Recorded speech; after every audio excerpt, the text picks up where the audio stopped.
titulamos Pensarmos, e que neste ano 2025, a diferencia do que viñamos facendo noutros anos, non temos un único eixo temático para todo o ciclo, senón que cada unha das sesións a dedicamos a un tema concreto, sempre de todas formas coa mesma filosofía, que é sexa unha cuestión máis ou menos actual que nos dé pé para unha reflexión máis fonda, non? E de aí tamén o privilexio de dedicarmos un par de horas a pensarmos de forma conxunta e colectiva con xente moi interesante que temos a fortuna de poder convidar e que temos que agradecer que acepte o convite, de acompañarnos e dedicarlles tamén estas 2 horas a compartir con nós as súas ideas e as súas reflexións.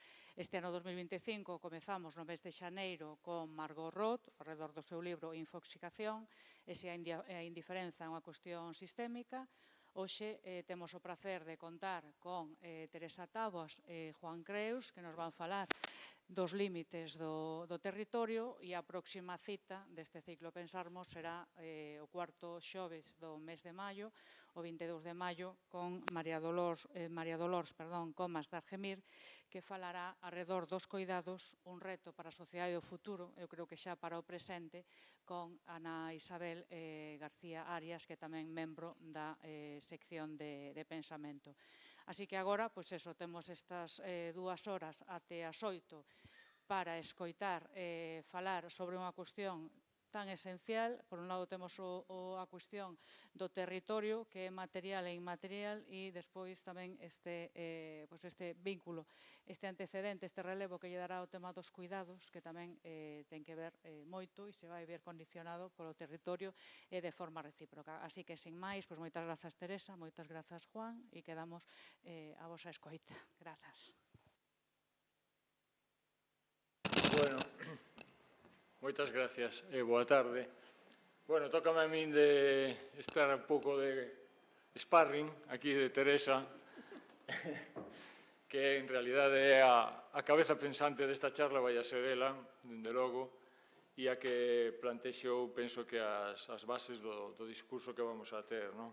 Dende logo, bueno, Teresa é unha persoa que eu admiro, bueno, como home, dende logo, se fora muller, como muller, non? Tamén moitísimo, non? Porque ten tocado todos os paus, é unha arquitecta que en realidade nace e traballa dende a práctica profesional, dende a administración, é dicir, toca un pouco un perfil como moi variado e, por lo tanto, é unha gran coñecedora do que é a arquitectura, digamos, en todos os seus ámbitos, non? E falando de pensar sobre arquitectura, dende logo, é a persoa máis adecuada, non?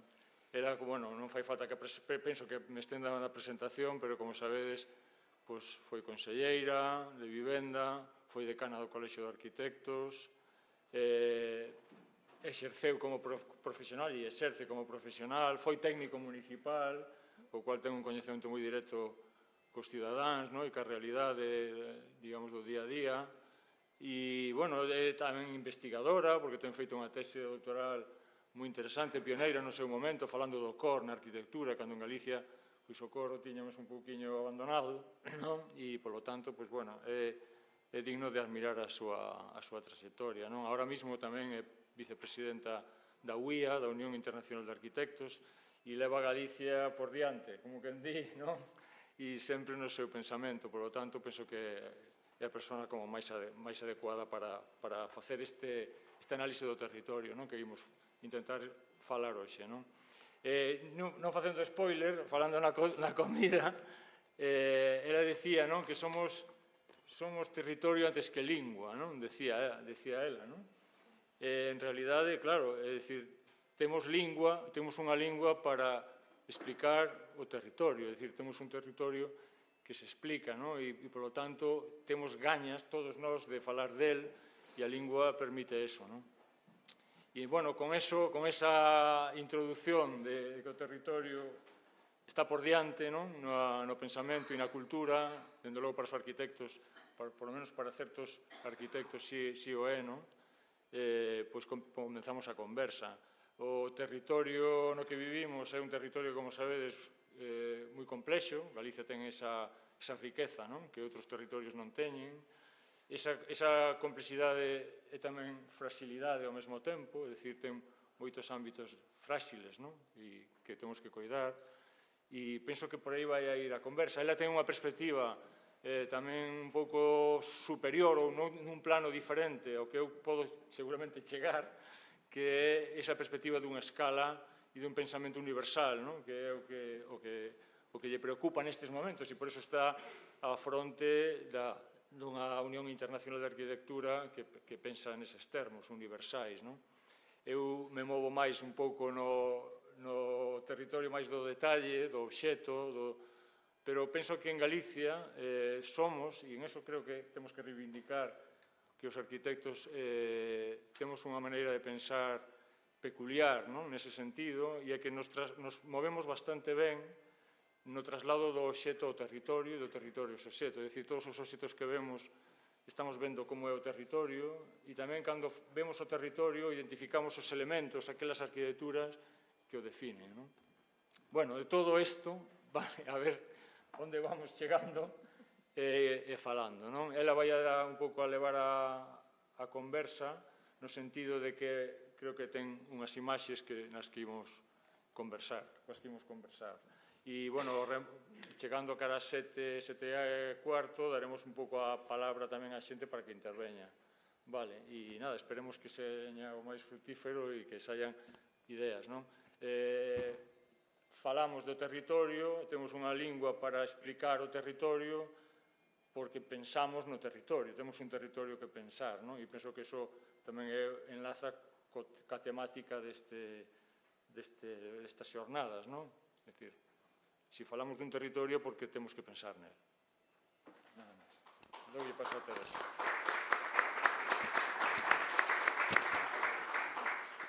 Bueno, boa tarde a todos e a todas. Quería agradecer, bueno, porque é unha honra estar aquí esta tarde, para poder falar do territorio e aparte con unha presentación tanto de Celia como de Juan, que aparte de compañeiro de profesión é amigo e unha persoa a que eu lle teño moito aprezo e moita admiración como profesional, pero tamén na súa dimensión humana. É dicir, entón, para min, que me presente Juan Creus tamén é unha maravilla. Escollín o tema de falar do territorio porque non solamente a nivel local, que dicía Juan, porque é importante estar nos dous planos, nas dúas escalas, no local e no universal. Había un pensador de finais do XIX, Alfonso Reis, que dicía que para ser verdadeiramente nacionalista hai que ser profundamente universal, hai que entender o mundo para poder entender o lugar no que un vive. E, efectivamente, seguramente agora teño esa responsabilidade, pero ao mesmo tempo esa honra de poder estar entendendo o mundo, entendendo as cuestións territoriais dende a nosa profesión, dende a Unión Internacional de Arquitectos, polo tanto, entendendo que están facendo en China, que fan na India, de que se fala, en que se están os plans urbanísticos, en que se están os plans territoriais. Pero nese achegarse e alonsarse, nese plano longo que é preciso ter, como no cine, porque é preciso o plano longo, pero tamén é preciso o plano curto, como dicías ti, Juan. É dicir, nos no noso plano curto, agora mesmo, a cuestións territoriais, temos algo que eu creo que todos nos preocupa, que é a cuestión, por exemplo, de Altri. Hai unhos días que se deu a autorización medioambiental e é unha cuestión de territorio. Aquí estamos falando de territorio. En outros países e en outros contextos xeográficos, pois hai outras problemáticas que teñen que ver tamén coas cuestións territoriais, que son, por exemplo, as cuestións referidas ás urbanizacións, a rápida urbanización de certas partes do planeta, pola poboación que teña. Agora mesmo estamos, de feito, imos comezar a traballar, é un equipo moi pequeno, vamos a ir como 6 persoas, imos traballar coa OMS, coa Organización Mundial da Saúde, de feito, estive ainda en mes de xaneiro ali na sede en Xenebra, e con a UNESCO, e con ONU Habitat, para traballar nunha carta de urbanismo, de territorio, que a idea sería presentar para o vindeiro ano no Congreso Mundial en Barcelona.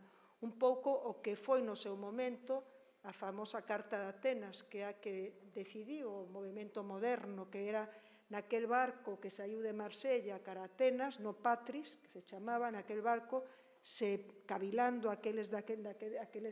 os nosos devanceiros, pensaron naquela famosa Carta de Atenas de como teria que ser o urbanismo nese século xa pasado. Pero nós temos que pensar como ten que ser agora, como temos que planificar o territorio, como temos que planificar as nosas cidades no século que nos está tocando, no noso contexto histórico, no noso contexto económico. Eu fixe unha pequena presentación para, como nunha especie de folla de ruta, vamos parando, Juan e eu imos debatindo sobre cada punto. Son como as paradas nas que falamos e imos a debatir. Repensar a planificación territorial e a planificación urbana. É dicir, os arquitectos e arquitectas temos que pensar neste principios de século claramente en modelos disruptivos. É dicir, non serven as ferramentas que utilizamos ata agora, non serven para nada. Por exemplo, os plans xerais de ordenación municipal, estou farta de dicilo, non pode ser que se este unha cidade como Vigo, que levemos, eu estaba no Consello da Xunta cando aprobamos en 2008 e que en 2025 aínda unha cidade como Vigo este sin un plan xeral. Esa é unha figura de planeamento para dar respostas áxiles a un tempo tremendo, a un tempo inmediato como o que estamos a vivir. Non. Ourense, tamén sen plan xeral. Facemos unha lista, ferramentas obsoletas. Por lo tanto, pensemos de outra maneira. Eu creo que é a tarefa que temos. Quería comezar con esta fotografía, porque esta fotografía é o límite do territorio, unha foto de Manaos. Eu estive en Manaos no seu momento porque resulta que tiven un bisavó como boa galega, destes que van polo mundo, pero aquel foi con outros da zona de Beariz, foron ao caucho. Cando a febre do caucho foron a Manaos. A facer un carto, se volveron para aquí, voltaron para Galicia. Entón, fun a Manaos, porque tamén quería saber como era Manaos, a quen se lle ocurre uns galegos ir a Manaos a finais do 19. Coas temperaturas de Manaos, eu non sei que, pero bueno, somos así de, ás veces somos un pobo que se nos dá por facer esas cousas. E esa foto é os límites do territorio. É unha foto como onde está enfrontado un ecosistema, o Amazonas, o ecosistema máis potente do planeta, o que regula gran parte do que sucede no planeta, é dicir, e está fronte á cidade de Manaos, unha cidade tremenda de grande, eu pensei que o pequeno tremendo, e están como se fosen dous guerreiros enfrontados que están a piques de comezar a loita. Quen pode a quen? O proceso urbanizador ou a ruralización e a renaturalización dos espazos urbanos? Este é o límite do territorio, este límite de tensión na que estamos a vivir, como nesta foto, en todo o planeta. En algunhas áreas, moito máis, en áreas de grande crecemento poboacional, como pode ser a India, ou pode ser Nigeria, ou China, no propio Brasil. Entón, entender o territorio. Comecemos a nos... Non, a min xa na imaxe anterior, evidentemente xa nos di cousas, non? Isto que decía a mí Teresa da planificación, ao final os planificadores trazan unha raya, non? O fácil que trazar unha raya, o fácil que sería ser arquitecto ou planificador se consistira neso, non? E que cando un pensa en todas as cousas que hai ao redor da raya, ese é o momento en que entende que unha raya non pode separar, non pode ser a ferramenta principal de planificación. E, lóxicamente, ese territorio é moi diferente ao de Galiza, pero en Galiza tamén temos o risco de, no, bueno, para adaptar isto a Galiza, a raya ten que ser simplemente unha raya quebrada, pero ao final é unha cuestión de facer unha raya, por lo tanto, é facer unha fronteira, un límite.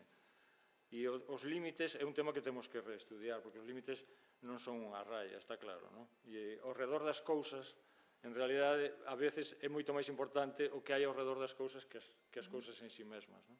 E eu estou de acordo contigo, en que o urbanismo, hoxe en día, tal como funciona a planificación, está obsoleta, as súas ferramentas, porque son ferramentas deste tipo, non ferramentas así de radicais, que incluso, bueno, ao mesmo tempo, tampouco se levan a cabo, o sea, en moitos casos, non? Como decías.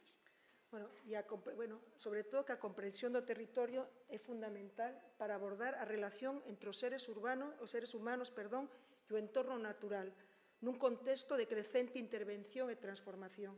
Continuamente estamos transformando o medio natural.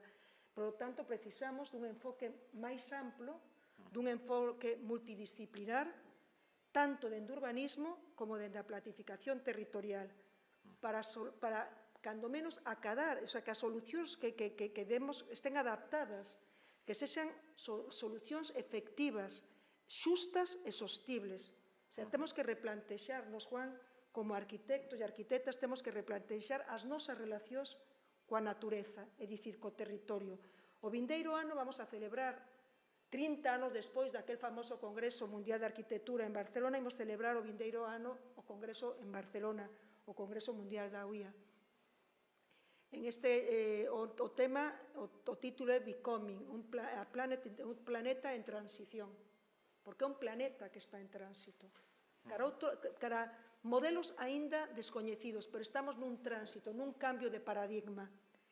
E en lugar de ver a natureza como un recurso a explotar, debemos adoptar un enfoque de coexistencia e respeto. Daí a necesidade de romper, de rachar co discurso construído desde a cidade. Temos que romper co binarismo rural-urbano. Hai que falar de territorio, porque de alguna maneira estamos creando cidadáns de primeira e de segunda. A cidade, que foi durante séculos a que albergaba e a que xeraba o pensamento, e o mundo, un mundo máis atrasado, un mundo intelectualmente que non estaba á mesma altura. Agora mesmo, no modelo económico no que vivimos, no estadio actual do propio capitalismo, que é máis financiero, as propias cidades seguen sendo as que albergan o capital financiero. Pero os recursos naturais, para que despois, na City de Londres, se movan e se negocie co ouro, co petróleo, co trigo, coa cebada, se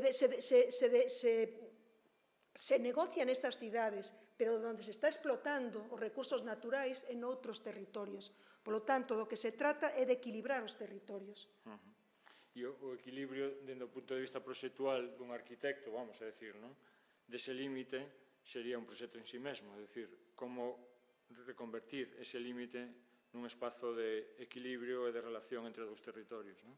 Claro, as normas dirán, pois metamos, o que dicías ti, a natureza ten que entrar na cidade, de alguna maneira. Bueno, pois hai que romper ese borde, os límites, eses hai que cambiarlos. E iso é o que temos que traballar a partir de agora. Na arquitectura temos un reto para min, que é, antes era sempre construir, facer, o tema de desfacer, deixar entrar, deixar pasar, e para iso tamén tens que decidir cales son os elementos que deben permanecer nese cambio. Nese límite, seguramente nesa raya, haxe elementos que teñan interese e outros que son os adecuados que non ten interés para que permitan ese trasvase. Entón, a función dos arquitectos en moitos casos é recoñecer esos elementos clave para permitir ese intercambio entre eses dous mundos, sabendo, e penso, que estarás conmigo de que é a natureza a que en realidade necesitámola incorporar para vivir mellor, porque o contrario sabemos que vai a ser complicado. Sobre todo se trata dunha interacción entre ecosistemas, son ecosistemas distintos que teñen que interactuar, non poden estar, temos que mudar as relacións coa natureza, e ese eu creo que é o gran cambio que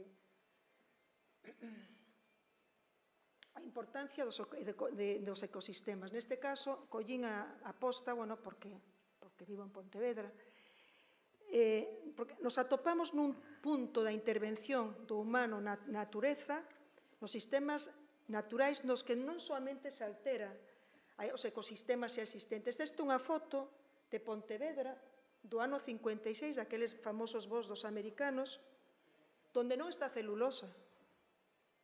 Había un ecosistema que creaba riqueza, había riqueza, nese ecosistema había riqueza, había unha riqueza secular, pero de pronto se altera, aí se pode ver a zona, non sei se pode achegar, se pode, xa marcaron primeiro a avenida que une Marín con Pontevedra, e despois, aí está a celulosa, aí non estaba aínda, e de pronto aparece nese ecosistema, se planta unha grande fábrica e altera todo ese ecosistema. A día de hoxe, 2025, de alguna maneira se sigue a sofrir as consecuencias dunha alteración dun ecosistema errada, porque é unha alteración que foi un erro tremendo, porque por riba nunca se pechou nin o ciclo.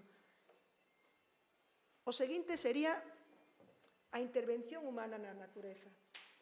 É dicir, esta é unha foto cerca de Póvoa de Varzín, no territorio xa do noso país veciño, do norte de Portugal, onde se foi intervindo nesa agricultura tamén xa intensiva con invernadoiros, como se vai intervindo a propia natureza cos invernadoiros.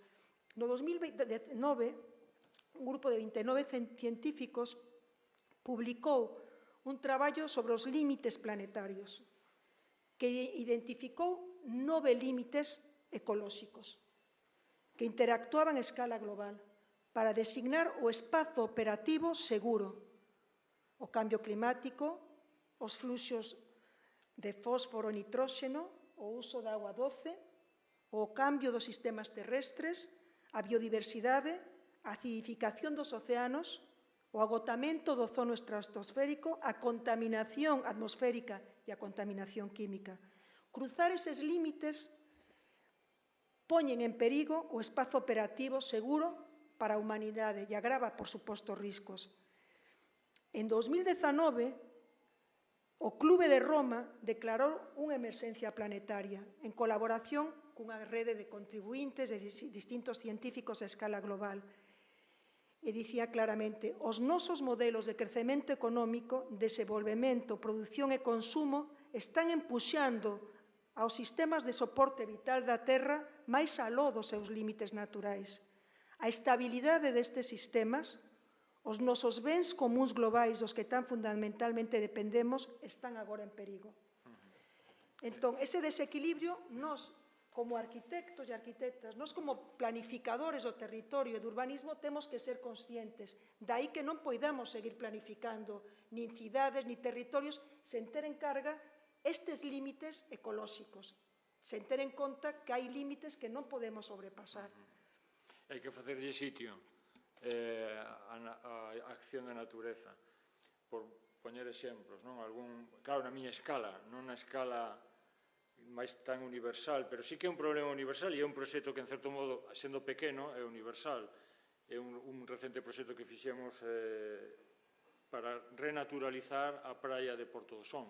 Se conocedes Porto do Son, pois en Porto do Son o acceso á praia era un espigón, un muro de formigón, unha canle asfaltada, o típico paseo asfaltado que dá acceso á praia, pero que estaba provocando un problema, e era que o muro de formigón, a area con nordés, botábase encima do parque. É dicir, o parque se estaba enchendo de area, non? Dunha maneira, digamos, espallada e matando o parque, en certo modo.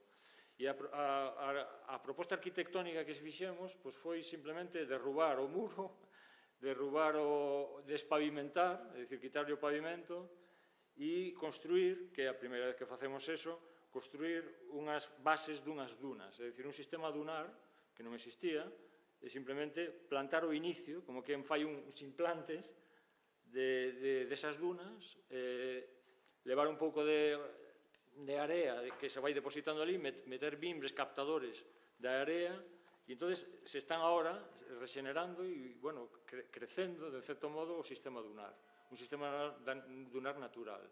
Que quero dicir con isto?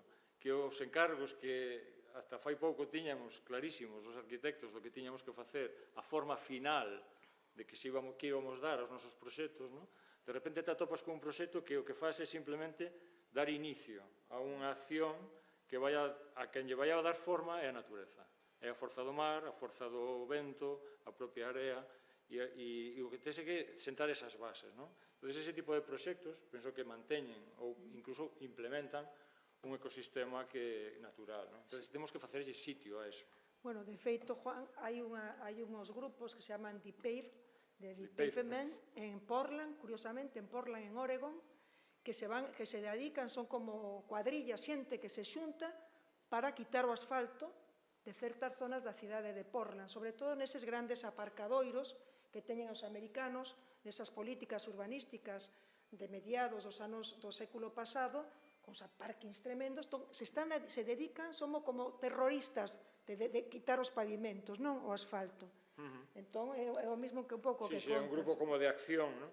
Son grupos de acción. E non só quitan o pavimento, sino que onde quitan, plantan. É dicir, que rexeneran o espazo dunha maneira altruista e reivindicativa, en certo modo. É interesante, polo menos están concienciados. Son tipos de proxectos que penso que as administracións tarde ou temprano van a ter que empezar a facer, a encargar. E agora, hai un tema, Juan, que a min, falar dos límites, de que os territorios teñen un límite, eses 9 límites ecolóxicos do que falaban os expertos, que é o paradoxo dos recursos.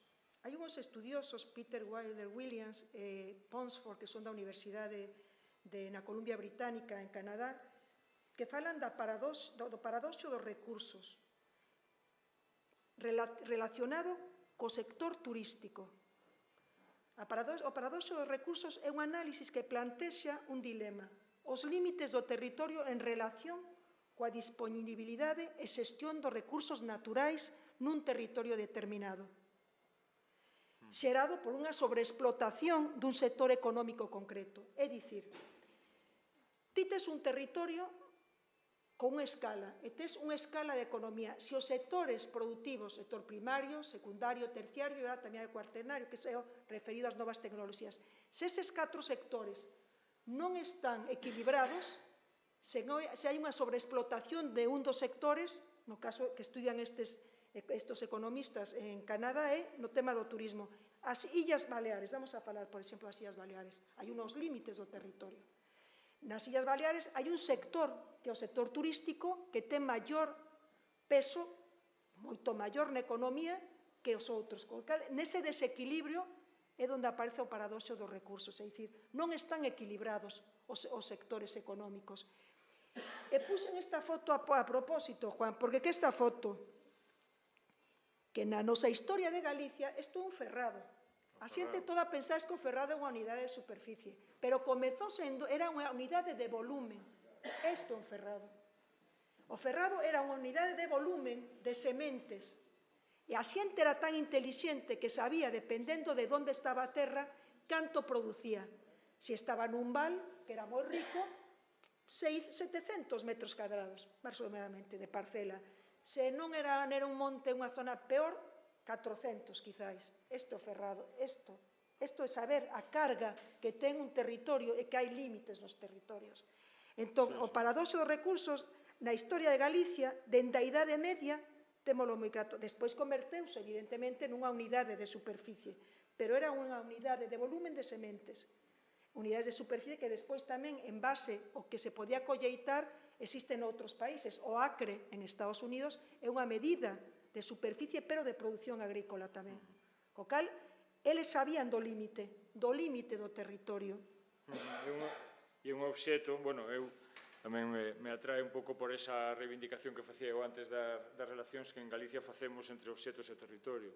Aquí temos un exemplo dun obxeto que representa a un territorio. É dicir, temos unha cantidad de arquitectura, de artesanía, que en realidade, sí, que se interpretamos como pezas, pezas ailladas, que en realidade son representacións fieis da memoria dun territorio. E este obxeto o é dicir, que non estamos falando dunha cousa baladí, sino que ten que ver con a interpretación dun artesán que fai do territorio.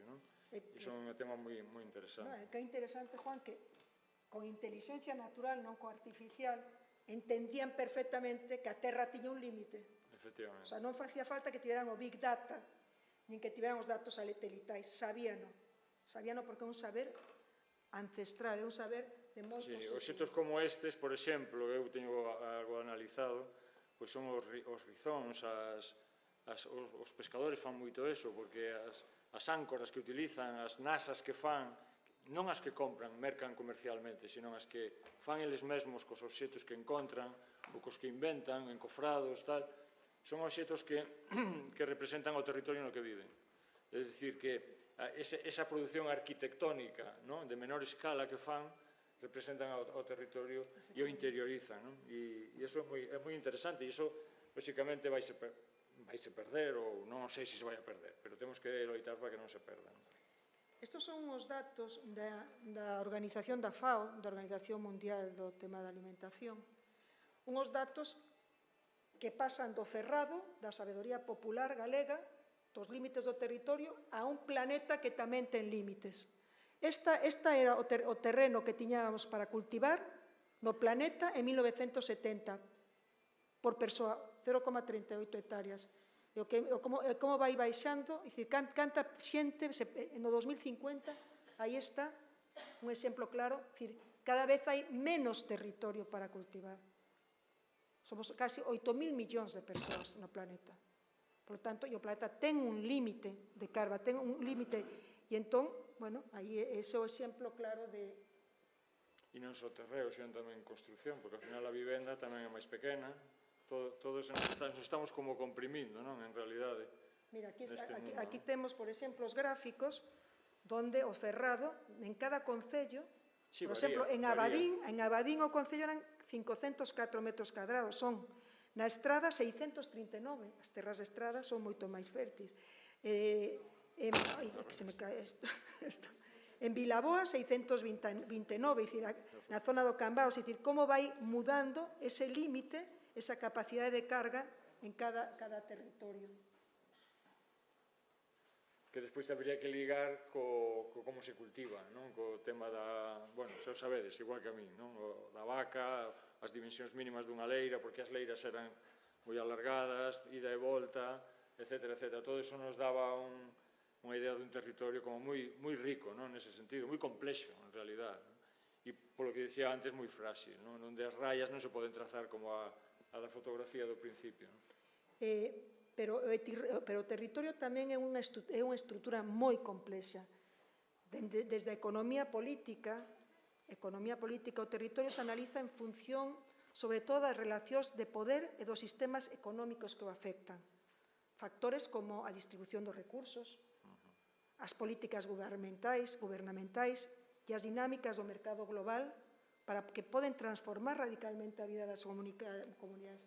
Aquí trouxevos unha historia que moi interesante de como o que se plante, o que se cultivou, o que se foi, como os territorios foron mudando tamén as relacións sociais e, por lo tanto, o constructo político e organizativo das comunidades. Europa, dous enfoques agrícolas.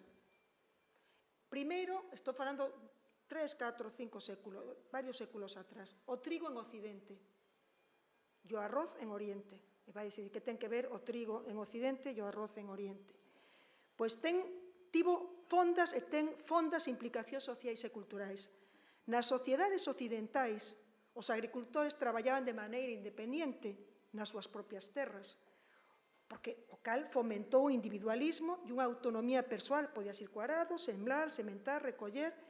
En contraste, nas sociedades orientais que colleitan arroz, a cooperación é esencial. Un exemplo, cando na Lombardía en Italia se comeza a plantar e a colleitar o arroz, cando se introduce o arroz, eso levou da man que os campesiños comezasen a solicitar cambios, mudanzas nas leis de herdanza e de propiedade, e que se reflectira institucións máis comunitarias similares ás chinesas, porque o tipo ese de cultivo foi influindo, por exemplo, no control comunitario da agua. Nunha colleita de arroz precisas máis agua e un control comunitario da agua para poder asegurar a produción. Polo tanto, mudou as propias dinámicas culturais e, sobre todo, asociativas e políticas. Simplemente mudar un cultivo. Aquí nós, por exemplo, mudamos un cultivo forestal. Esa fábrica que vimos antes en Pontevedra mudou a política forestal galega e pasamos a ter un monocultivo. Hai que dicilo claramente, un monocultivo, porque maiormente é a maior parte do noso monte bueno, está plantado. E pasou algo parecido, bueno, ca concentración parcelaria tamén, non? Aquí mesmo en Santiago, nos arredores, non? De Santiago, podedes ver a transformación, vamos a decir, cultural ou do territorio que produzo a mala interpretación dunha concentración parcelaria, non? Como se superpón esa economía teórica de trazado, non? Equitativo, en teoría, non? Dunha malla que se superpón a un territorio e ao final o que sirve para construir vivenda, non? E para facilitar o acceso á construcción, non? A nova construcción e cambiar de usos, non? É unha cousa como similar, non? No sentido de que cando un muda, non? O sistema agrario está mudando o pensamento da xente que habita nel e a forma de vida que ten e, desgraciadamente en Galicia, que temos moitos casos de pervertir, non? Unha idea que en principio é beneficiosa, a veces é mal interpretada e muda o territorio por culpa dela, non? É dicir, non sempre aparece esas disfuncións, pero en moitos casos en Galicia sí que ten pasado.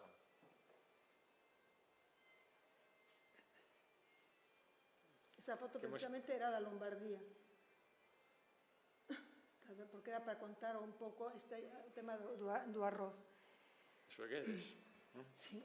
Isto de Guedes, de Patrick Guedes, o biólogo,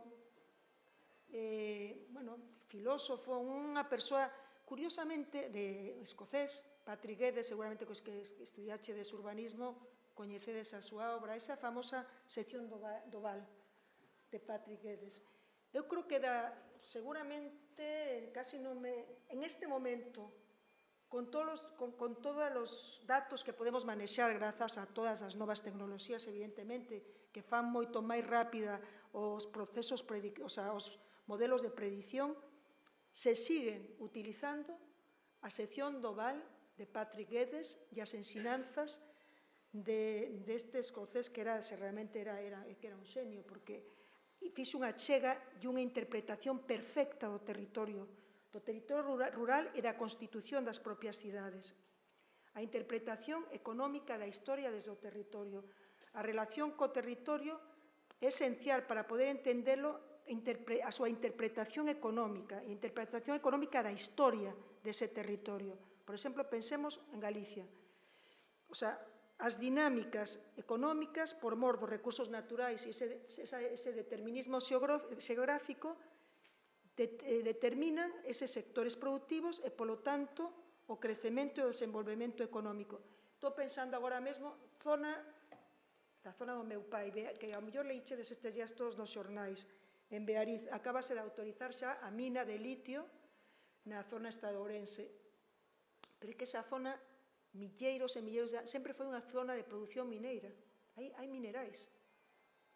Entón, os minerais determinaron sempre a economía desas zonas de Ourense, porque houve sempre minerais. É un determinismo xeográfico e xeolóxico neste caso, xeolóxico, que determinaron no século XXI povos que quedaron abandonados por mor da emigración, tiveron aqueles picos cando o wolframio, tiveron unha riqueza, pero volveron a caer, a emigración valeirounos totalmente, e de pronto no século XXI, por mor da necesidade do litio, volve a aparecer a necesidade dunha mina, das minas nestes territorios, nestas xeografías do noso país. E aparte, con un informe de Europa dicindo que era prioritaria esta mina.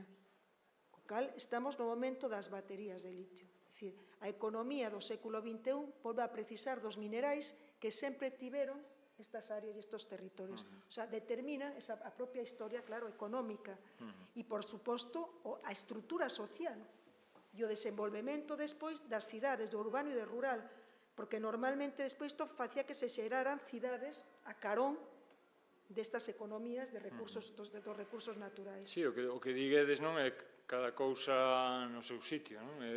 Pero en función do territorio no que estás. É dicir, as cousas se ligan ao territorio, porque o territorio tamén fala, como quen di, é dicir, o sitio, o lugar, nos di o que precisa casi, non? E todos temos que escoitar eso, non? Escoitar o lugar, e o que facía Guedes un pouco era un pouco eso, non? Decir como o territorio fala e el mesmo, escoitando, nos transmite cales son os lugares axeitados para traballalo, para estar nel. E iso é un tema que tamén nos preocupa tamén como arquitectos, o de saber ver o que nos quere decir o territorio e os cambios que hai que facer nel para que poda seguir sendo ese territorio, esa identidade, e non perder a identidade. Home, eu creo que a reflexión de Patrick Guedes nesta sección do Val sobre o planeamento urbano e territorial fai un século volve a resoar, ademais, profundamente hoxe en día, pola relación entre os cidadáns, entre ese entorno urbano, se volve cada vez máis complexo. Guedes entendeu perfectamente que o verdadeiro desafío non se limitaba a aspectos técnicos, non se limitaba a aspectos técnicos, políticos, senón que se centraba na organización social e na identificación das persoas co seu territorio. Entón, eu creo que esa sección segue sendo, evidentemente, actual. Sí, e ademais, bueno, os arquitectos nos traballamos coa sección, é dicir, para nós é moi importante a sección, porque a sección é o que chamamos corte, o corte dun edificio, A sección nos permite, e este dibuixo vive moi ben, establecer as relacións entre as partes dun territorio. E iso é moi ben o que transmite Guedes, é precisamente eso, como a sección permite enlazar a partes máis baixas dun territorio, que as máis altas, o mar, a montaña. Entón, hai todas unhas relacións non só de uso, sino tamén visuais, de perspectiva, que misturan a capacidade, digamos, de entender ese territorio. Os pescadores, bueno, tamén volvo aos pescadores, pero sabedes, os pescadores se moven nun territorio que en principio non ten límite, non hai lugares, parece que non os hai, pero, sin embargo, eles saben onde están as cousas nese territorio, saben o que está debaixo deles, as marcas de pesca son eso, lo sabedes, e en realidade non as ven, é dicir, é un territorio que non están vendo, pero que saben o que hai debaixo. E como se localizan eses lugares? Se localizan facendo triangulacións, perspectivas, cos cousas que hai na terra, con montañas, con casas, con faros, é dicir, fan esas triangulacións, interpretan un territorio que está máis alá do mar para ubicarse no mar. Entón, esa forma de interpretar o territorio creo que é un tema interesante. E Guedes penso que, de outra maneira, pero coa sección está explicándonos tamén eso. Sí, non, a sección é unha maravilla, e un século despois que siga, século non, máis casi 2 séculos, que esa sección é realmente un análise que no seu momento foi realmente vanguarda, pero que segue sendo un dos documentos de estudo a día de hoxe pola importancia desa relación do territorio coas estruturas despois sociais que se van configurando. O que dicías de Altri, en realidade, se mudas nesa sección algo aquí, exactamente, que o mesmo algo vai a pasar aquí. E isto que nos está dicendo. E se mudas algo aquí, algo vai a pasar aquí. E ese control sobre os cruces no territorio é un tema que a veces, claro, non nos contan, pero é real. A sección é clarísima, como este é unha sección, un corte do territorio onde vas entendendo a parte alta, como se configura socialmente a parte alta, que está feita por outro tipo de tal, a zona de montaña é menos produción, os leñadores, pero é a mesma estrutura social, que é como se vai estruturando a propia sociedade. Este é os límites do territorio. Estes son os gráficos actualizados do consumo de agua, da agricultura, consumo de agua, agricultura, deses límites do territorio. Aquí, por exemplo, vemos neste gráfico no ano 2010, no ano 2050, as necesidades de enerxía, as necesidades de demanda de agua, o crecemento exponencial, a demanda de como se vai incrementando o crecemento da poboación. Marcándonos, de alguna forma, aquí temos as terras cultiváveis dende 1600, o que se precisaba para a poboación actual, ata 2023. Este é o gráfico máis actualizado que temos, tanto en Europa, en Asia, temos aquí neste gráfico perfectamente cos habitantes, o incremento exponencial, non é un crecemento xeométrico, senón aritmético, non é xeométrico. un crecemento xeométrico, non aritmético. Polo tanto, é dicir, os recursos son finitos, os territorios teñen os recursos limitados, como a auga, como os minerais, como a enerxía, a capacidade de carga, cada ecosistema ten unha capacidade de carga, que é o número máximo de individuos dunha especie que pode soportarse en degradarse. Superar esta capacidade, evidentemente, pon en risco todo o propio ecosistema, o que está xerando, por exemplo, con eses procesos urbanizadores tremendos, eses tsunamis urbanizadores, é esa expansión urbana sen límite, é fragmentar precisamente os ecosistemas. Eu sempre comento que hai unha cidade, que a mí eu creo que das cidades do mundo que sempre me chama máis a atención polo crecemento que te que Lagos, en Nigeria. Lagos se prevé que en 20, 30 anos teñen 80 millóns de habitantes, unha cidade. 80 millóns de habitantes. O sea, a capacidade de carga. Están pensos. O conflito por os recursos. A medida que os recursos, e isto sí que é importante, porque a xente cando se fala dos límites dos recursos, dos límites do territorio, bueno, hai un ano e pico ali en Mallorca, que me convidaron as xornadas para falar dos límites do territorio en relación ao turismo, os alcaldes estaban todos na mesma línea que eu, dicindo, hai unhos límites, é máis claro que nas illas ningún sitio. Pois había alguén que era con que tiña dos hoteles, levaban as cadenas, e dicía que non había límites, que non tiña límites os territorios, e dicías, pero como que non teñen límites? Cando hai aquí, de repente, 1 millón máis, ou 3 ou 4 de turistas, en verán, a agua, tedes agua suficiente, tedes agua doce suficiente, tedes alimentos, de onde veñen os alimentos nunhas illas? Teñen que vir de fora, e dicir, non tedes territorio para producir alimentos para eses millóns de turistas que tedes cada verán. Entón, hai unhos límites, e eses límites son os que van a producir, a medida que os recursos se volvan máis escasos, xurdirán os conflitos entre diferentes grupos sociais e económicos que competirán polo acceso, como foi sempre, pero con unha poboación moito menor. Estes días, unha das cuestións que máis o novo presidente dos Estados Unidos está tentando resolver é realmente o tema do cereal en Ucrania e a súa saída polo Mar Negro, porque é un dos problemas graves agora mesmo. Un territorio en guerra é un territorio onde outros territorios precisan deses cereais e hai conflito, e os conflitos teñen que ver cada vez irán a maior precisamente pola falta destes recursos. Os conflitos polas aguas, por exemplo, que enfrontan dende hai moitísimos anos a Exipto con Etiopía. O sea, hai varios países de África con conflictos continuos que están nos tribunais internacionais por temas de agua. Entón, cada vez irá máis, a máis e a máis, a medida que eses límites se vayan esgotando. Eu aí teño, unha pregunta, ou unha cuestión que tamén podemos despois no debate falar, non? É dicir, se sabendo isto, por que ocorre, non? Por que a xente non se dá conta? O que pasa? Que estamos vivindo nun hábitat que xa non depende da terra, non sabemos habitar un territorio e, polo tanto, vivimos en un espacio digital que nos impide saber que isto está sucedendo? Mira, que é o que pasa? Eu creo, todos, seguramente ti tamén, e eu sempre pensamos que había alguén ao mando. En algún sitio había alguén ao mando.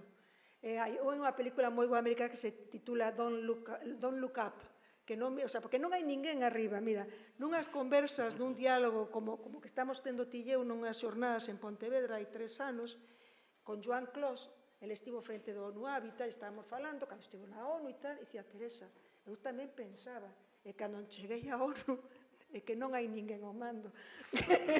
Entón, ao final, esa sensación de caos, porque dicimos, se temos toda a información, se temos todos os datos, por que non actuamos? Pois, se non actuamos nin a nivel de Galicia, te imagina a nivel mundo. E cando tes, ao millor, como eu que teño esa sorte de poder ver como funciona dentro da nosa profesión, outras asociacións de arquitectos, e como se moven, é que non hai ninguén ao mando. Esa é a verdade. Entón, este outro punto, Juan, para que debatamos é temos que redefinir o crecemento económico. Temos que redefinilo, para non falar de decrecemento e das teorías daquel economista rumano. Aquí temos a un economista, sabe de quen estou a falar, que falaba do crecemento, pero hai que redefinir o crecemento urbano. Que hai que falar? Redefinir o progreso, reducir o consumo, evidentemente, novas formas tamén de organización social, fomentaremos modelos de organización social e económica que prioricen a cooperación, o intercambio, a solidaridade, en lugar de seguramente que a competencia, descentralizar, haberá que descentralizar centralizando. No caso da planificación territorial, deberíamos, evidentemente, descentralizar, en lugar de ter grandes cidades desconectadas dos territorios dos que dependen, teremos unha matriz, un sistema matricial de cidades intermedias máis pequenas, máis en contacto coa propia natureza e, polo tanto, máis conscientes do dano que fan a natureza. Están facendo en algunhas cidades como Copenhague, que a idea é que tamén cada barrio saiba incinere o lixo que xera. Porque unha forma de saber eu se xero o lixo e non me entero porque vai a parar a Cerceda, estou falando nunha escala pequena, estou falando a escala pequena que é Galicia. Nunha escala grande, a maior escala das cidades, máis inconscientes son do dano en outros territorios, tanto para temas de produción enerxética, como de produción alimentaria, como de xestión do lixo desas grandes cidades. Polo tanto, nesa planificación territorial, na que nós temos como profesionais competencias, creo que hai unha palabra que ten que empezar a resoar, que é a solidaridade territorial. A solidaridade territorial, para que teña tamén efectos positivos no medio ambiente. O saber habitar tamén, non? Porque, claro, vendo esta imaxe, non sei se vos pasa a vos, pero e nun entorno no que estamos falando de pensar, non? Heidegger, non? Pensar, construir, pensar, non? Habitar, non? En realidad, esta imaxe para min ten unha lectura que é claramente necesito construir e despois habitar, non? É dicir, eu construo eso para que alguén habite. Quen está influindo no habitar? O construir. En cambio, se pensamos ao revés, que é o que dicías ti, de unha escala intermedia, unha relación co territorio, o que temos é que pensar en habitar, como debemos habitar hoxe, e a partir de aí construir, non? Esa sería a dinámica, é dicir, pensemos como debemos vivir e despois construamos. Esta é a outra dinámica de que estamos falando. Esa desconexión total co territorio nos leva a que sea o construir que nos obliga a habitar dunha maneira determinada, non? E, bueno, me parece que isto é a clave, é unha das claves. E por que habitamos estes lugares? Pois porque estamos desconectados dun habitar coherente, sostible, en equilibrio con un territorio. Pero para eso, eu creo que, Juan, un das líneas nas que temos que traballar como profesionais é na sostenibilidade e na planificación territorial e urbana. É dicir, que se convirta nun principio rector na planificación territorial. Incorporar prácticas sostibles no desenvolvemento urbano para prever a degradación ambiental e promover a resiliencia dos ecosistemas. Por exemplo, protexendo recursos para futuras xeracións. Repercutir, que este é un tema estes son dos de debatir a fondo, nos novos planeamentos urbanos. Igual que tes unha serie de cargas, eu son propietario dunha parcela, un planeamento urbano de pronto me permite facer baixo 50 plantas, 50 niveis. A cambio teño que deixar un 10%, unhas zonas verdes e tal, pero os planeamentos urbanos, os futuros, ou xa deberíamos, os planeamentos urbanos non deberían de incorporar a capacidade de carga que eses centos ou milleiros de habitantes que vai ter esa cidade vai ter en outros territorios para equilibralos tamén económicamente? Esa é a pregunta. Pensemos unha cidade a que queirades do Estado español, que fai un plan de ordenación municipal para que de aquí a 10 anos teña 2 millóns de habitantes, ou 1 millón. É suficiente nese planeamento que se recollan as cargas de solos para equipamientos e zonas verdes ou se debería recoller a carga que ese millón de habitantes vai precisar de outros territorios? É dicir, ese elemento que a capacidade de carga dos asentamentos urbanos nos territorios rurais é esencial para promover un desenvolvemento sostible e equilibrado. É dicir, isto implica considerar como as decisións urbanísticas afectan aos recursos rurais, non somente afectan ao mundo do urbano. Entón, Sí, por eso ten que ser incorporada a planificación, non? Porque empezamos, claro, falando de que a planificación ya estábamos en contra della, pero, bueno, en realidad estamos en contra de como se está planificando. Exactamente. E o que temos é que exixir que incorporen eso. E por que é necesaria a planificación? Porque, evidentemente, claro, antes a cultura popular, non? A tradición, era suficiente. En realidad, se pensades, a tradición por sí mesma era a forma de planificar, non? Era se autoplanificaba, non? Era o coñecemento, un coñecemento secular como ferrado, sabían que a terra daba o que daba e esa planificación que había. E funcionaba a perfección e ninguén facía unha planta máis para arriba porque tal. Tamén, E xa estaba. Entonces, pero que pasa? Que agora iso, como que o temos abandonado, entonces a planificación é necesaria para precisamente, penso, explicarlle a xente como se debe actuar, onde ten que vivir, onde vai a vivir mellor e por que o vai a facer mellor. Pero, Juan, acabas de dicir, estamos a favor de unha planificación con un modelo disruptivo. Claro. Con un modelo disruptivo, un modelo do século XXI, non con unha planificación que, ademais de obsoleta, ten creado problemas e que resultou non será mellor. Hai algúns casos, algunhas planificacións en algúns territorios que son exemplo a ter en conta e moitas veces é no espello nos que nos queremos mirar, pero en outros casos que non. A mí, por exemplo, esta foto, que máis tirei no outro día dende a sede xusto da OIA, que está na Torre Montparnasse de París, precisamente para falar dese tema hoxe, que a cidade dos 15 minutos. Que é a cidade dos 15 minutos? É reducir a escala de París a unha escala menor. Iso yo dixen eu a Carlos Moreno, en Italia, hai uns meses. Eso é reducir a escala simplemente, está reducindo a escala de París a 15.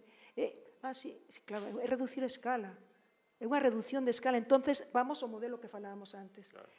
É unha cuestión de escalas. A escala dos asentamentos urbanos coa escala do territorio. A interrelación de escalas e coas economías. Escalas converxentes. Neste modelo, por exemplo, na planificación territorial, debemos de comezar a integrar principios de, evidentemente, de sustentabilidade, que xa está a facer, e de xustiza social, pero de xustiza social non só no lugar, senón nos lugares nos que se va a afectar.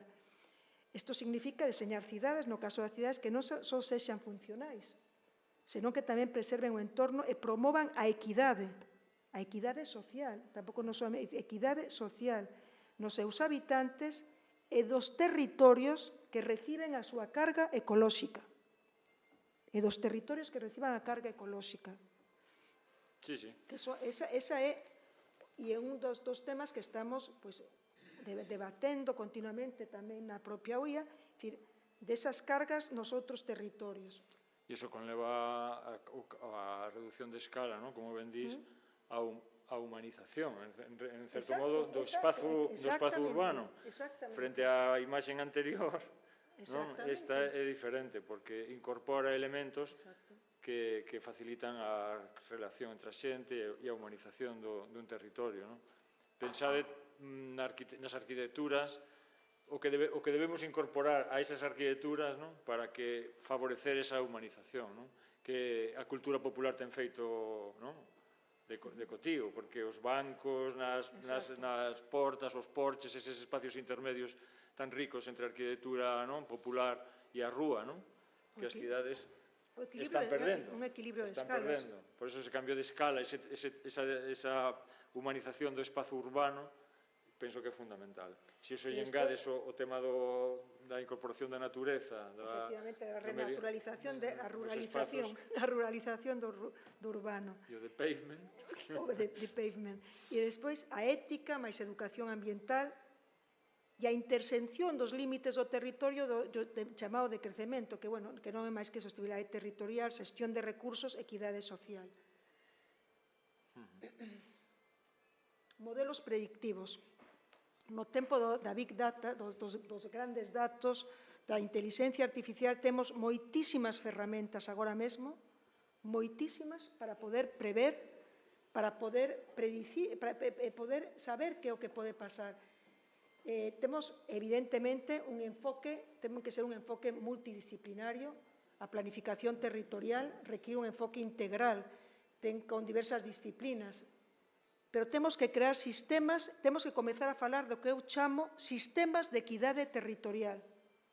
Ese é un termo que utilizo para sistemas de equidade territorial, porque é a sociedade... Esa imaxe que tiñas era dun núcleo, non? O anterior é moi curioso, mira, é un sistema de... Mira, isto era unha foto do 56 do Milladoiro. Trouxeno porque como iba a ser aquí en Santiago, este era o eixo que tiñamos, e ese é o Milladoiro, o Milladoiro hoxe, non? É dicir, como territorio vai a...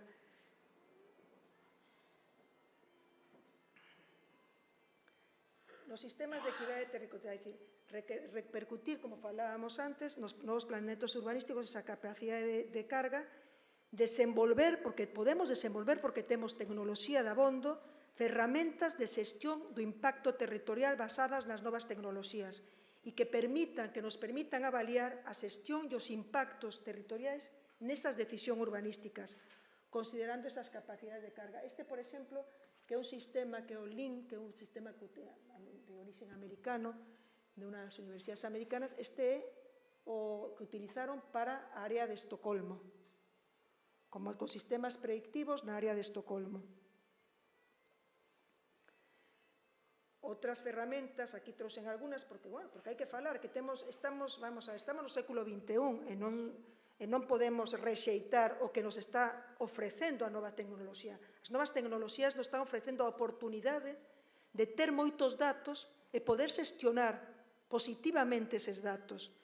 Hai, por exemplo, unha plataforma que é UrbanSync, que é unha plataforma de simulación que permite modelar o crecemento urbano e os seus impactos. Se ten utilizado, máis ou menos, se ten utilizado en Austin, en Texas, que está no estado de Texas, en Boston, en Chicago, en París, en Vancouver, en Johannesburgo. Despois ten o LIMP, que é o modelo de evolución do uso de solo e de avaliación do impacto, con unha ferramenta que evalúa o impacto de diferentes escenarios. É dicir, hai moitas ferramentas que se están utilizando moi interesantes, porque temos a capacidade agora mesmo de poder predicir, poder prever e poder saber que pode suceder en distintos... Podemos facer os semios digitais tamén. Ahora temos as ferramentas, é dicir, non podemos dicir que non temos ferramentas e tecnoloxía e datos para poder facer as cousas mellor. A planificación territorial agora mesmo ten... Pois imagina, todo o que non tivemos, pois o mellor é que nos tocou facer algunha pequena cousa de planeamento hai 30 anos. Agora non. Agora tes as fórmulas e tes as ferramentas. E, bueno, esta, por exemplo, este modelo é o que se utilizou, que os estaba ensinando antes, aquí, en Estocolmo, que é o modelo de evolución do uso do solo e avaliación do impacto. Sí, o tema é que despois dependemos de se un aviso chega a tempo, non chega a tempo, sabes que en realidade temos controlado, temos moitísima información, pero hai que saber xestionala, que nos permite mapear todo o territorio, o mapeo o temos. O mapeo, temos os datos, temos unha sobrecarga de datos, porque temos moitísimos datos. E moitísimas ferramentas, sobre todo certas universidades americanas teñen desenvolvido ferramentas moi interesantes. Aquí puxen 2 exemplos, pero hai 4 ou 5, incluso algunha de participación cidadá moi interesante. Realmente cosas moi de vanguarda, pero hai que saber xestionar os datos. O sea, a tecnoloxía sirve, igual que pode servir para mellorar, tamén pode servir para empeorar. E non esquezamos, por exemplo, en algún momento os avances en certas tecnoloxías se viron para destruir. Estou pensando, por exemplo, na enerxía atómica no seu momento. É dicir, depende como se use, a tecnoloxía bueno, pues pode crear esa justicia social ou esos sistemas de equidade territorial ou non, ou pode utilizar os datos para expoliar máis os recursos naturais, pero, cando menos, terá conciencia de que estamos nun momento que hai que ser disruptivos na planificación, hai que planificar de outra maneira, hai que prever de outra maneira, porque os problemas son outros. Non nos poden servir ferramentas dos anos 60, dos anos 70, a famosa Carta de Atenas, da que vos falaba antes. Bueno, sí, sobre todo para decidir cales son os elementos do territorio que son máis importantes ou máis relevantes, que antes nos costaba máis traballo averiguar. A min, como arquitecto, estas ferramentas penso que nos sirven para intentar saber cales son eses elementos que temos que diseñar como infraestructuras principais para a planificación, nesa escala, claro, unha escala moi de territorio. Sí, porque no territorio temos, ademais de neses ecosistemas que poden estar alterados infraestructuras viarias, infraestructuras de todo tipo. Ahora mismo hai un debate grande co temas dos centros de datos, polo consumo tremendo do tema de auga. É dicir, que as novas tecnoloxías tamén levan da man tamén un consumo de territorio, tamén un consumo de territorio dos recursos hídricos. Pero esta charla, que é unha maravilla poder estar aquí sentada falando contigo, Juan, e que poidamos debater. Eu creo que os arquitectos e as arquitectas temos que voltar a debater sobre estes temas. Finalmente son tamén, temos esa capacidade e temos esa competencia, e de alguna maneira, o mellor, en algúns casos se foi delegando a planificación territorial e a planeamento urbanista, incluso nos fomos ensimismando máis no obxecto estético, máis no obxecto estético. Eu creo que iso está mudando, e de feito, falábamos hoxe xantando, o Congreso Mundial do ano 96 en Barcelona da UIA era o momento das grandes estrelas do rock, da arquitectura, os grandes nomes, as superstars, que a xente iba como se fora escoitar non sei, aos Rolling Stones. Non, agora o ano que ven é outra historia. O ano que ven vai ser un congreso pensado para a xente, se vai a pensar, a meternos dentro do que é a cidade, vamos a traer xente de distintas disciplinas a debatir, pero profundamente, e en algúns temas vamos a ter antagonistas para crear debates duros. O sea, vai ser un congreso disruptivo e vai ser un congreso no que vamos a estar xunto coa xente da cidade de Barcelona. Vamos, aparte, se celebra a Capital Mundial de Arquitectura, convocamos xa un concurso que xa está fallado para o Concello de Barcelona. Ten, creo que son 2.000 e pico medianeiras, espazos marxinais da cidade, catalogados. Entón, collimos 10, convocamos un concurso a nivel mundial para intervir esas 10 medianeiras, que son espacios privados, primarmente son edificios, e se van a inaugurar o ano que ven, unha cada mes, cos veciños e coa xente. É dicir, a arquitectura volve a súa función social, que estar coa xente, estar preocupado polas cuestións que lle preocupan a xente, e en eso tamén está o urbanismo e a planificación territorial, que son nas distintas escalas nas que traballamos, nas que pensamos e nas que temos que seguir pensando os arquitectos, as distintas escalas, e non soamente no obxecto estético. Mais nada, e moitas grazas.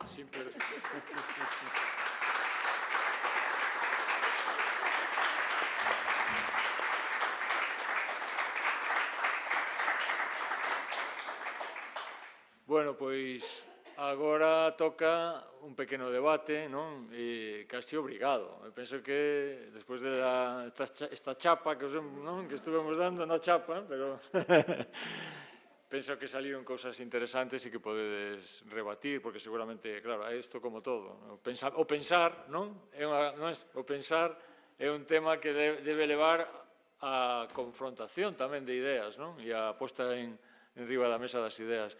Había un que dicía un chiste que dicía: non hai que pensar moito, que o pienso engorda.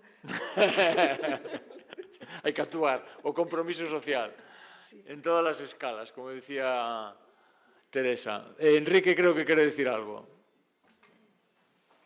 Enrique Sáez. que é precisamente o Sí. experto economista que citou Teresa. Foi un Bueno, rato. digamos que esas proyeccións de 9.000 millóns tamén, pero a partir de aí baixará a poboación. Estas son as provisións que hai, non? Ten que ver moito, por exemplo, a mí interesa moito os hábitos colectivos, non? A educación das mulleres, a que se incorporen ao traballo, a dirección, etcétera, fai que a natalidade decrece inmediatamente, tamén baixa moito a mortalidade infantil, pero o mundo tende a decrecer. Outra cousa, o sea, haberá que... será necesaria tanta agricultura, pero sí farán falta outras cousas, porque o que subirá o nivel de vida, haberá moita xente maior, bueno, é un escenario diferente. Pero eu quería falar de outra cousa. Falades de límites do territorio. E segundo os problemas, os límites marcan a capacidade de decisión dos políticos. Son embalses de poder. Entón, en España temos un problema, que é que os concellos son moi pequenos. E ese é un problema que hai que resolver. Senón, nunca vamos ter un axeitado artellamento dos espacios. Porque, o sea, carecen de perspectiva. E ese é un problema que non arregla. É dicir, houve países que o reduciron a 20ª parte, Dinamarca, por decreto lei. É dicir, cambiaron os concellos de repente. Aquí, na época de Fraga, fixos unha división comarcal. Para min, é perfectamente a división que hai que empregar para os concellos. 60 ou 70 concellos chegan, e non 300. Pero que esos son temas reais, pragmáticos. É dicir, cando falades de límites, os límites marcan as competencias, non? E ás veces son ineficientes porque responden a outra época. Non se adaptan á situación actual, a que existan automóveis, e que existan metros, e que existan xente que vai de un lado para outro. Eu quería, bueno, en este punto quería dicir que o que acaba de dicir Enrique é moi importante, porque nos falamos da planificación territorial como arquitectos, pero a planificación territorial administrativa ten que ir da man. Ten que ir da man, porque nesa nova planificación, esos sistemas de equidade territorial teñen que ser de multigobernanza, dunha gobernanza compartida en distintos niveles de administración. E, efectivamente, se queremos ir a ese tipo de cidades, ese sistema matricial controlando a escala, tamén temos que controlar a escala administrativa. Totalmente de acordo, a escala de administración local, estou totalmente de acordo con Enrique. Pero ten que haber unhas bases, non, Enrique, tamén. É dicir, que a jaula de grillos, coño, que los grillos saben el mismo idioma, porque si non, parecido.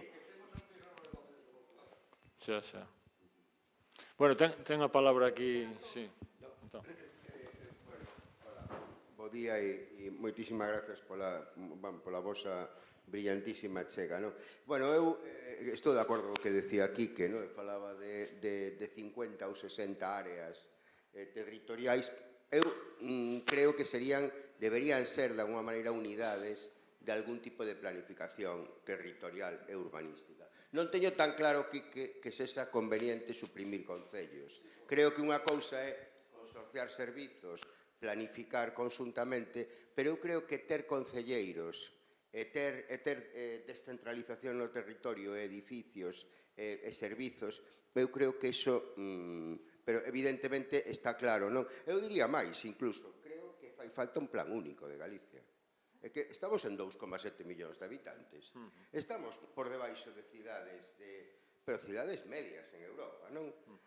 E precisamente se falamos desa tensión respecto do rural, porque vamos ver, agora, por exemplo, temos que definir onde están as minas, temos que definir como vai ser a produción enerxética, pero temos que definir, é dicir, que todo eso sexa un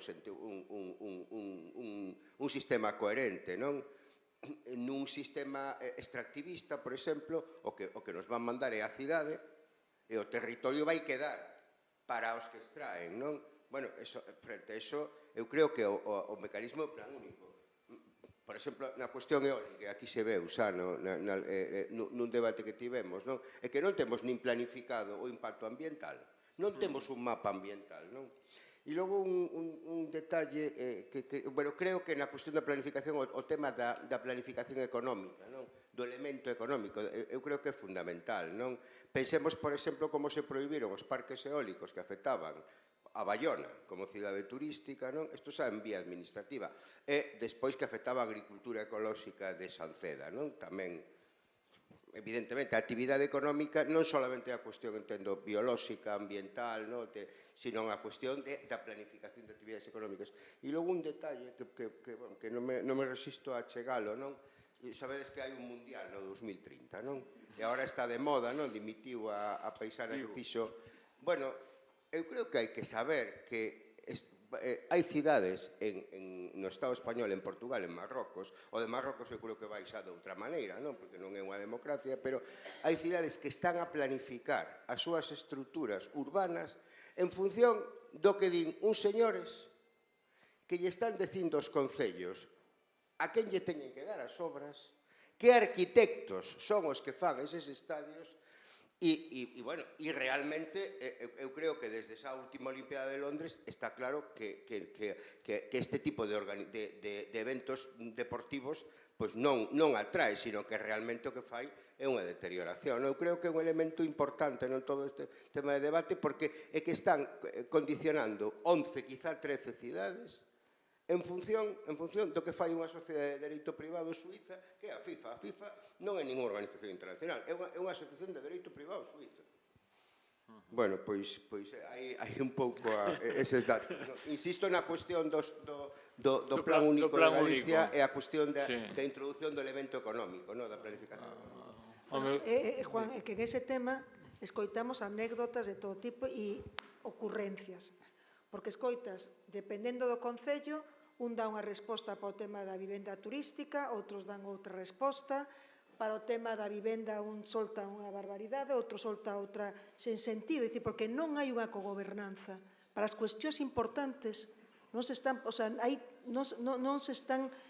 converxen as políticas.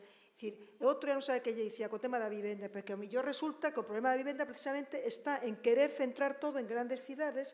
Non estou falando de Galicia. En grandes cidades, polo tanto, haberá maior especulación porque hai menos territorio. Hai algún concello que, como ten pouco territorio e superficie, pois vou facer mellor edificios altos. E diste, espera, pero tes varios concellos ao redor. Por que non mellor faz un plan? Por que non falamos de áreas funcionais? Áreas funcionais, que foi o que fixemos co Plan Sectorial de Vivenda Protexida dentro do Goberno galego no seu momento. Áreas funcionais.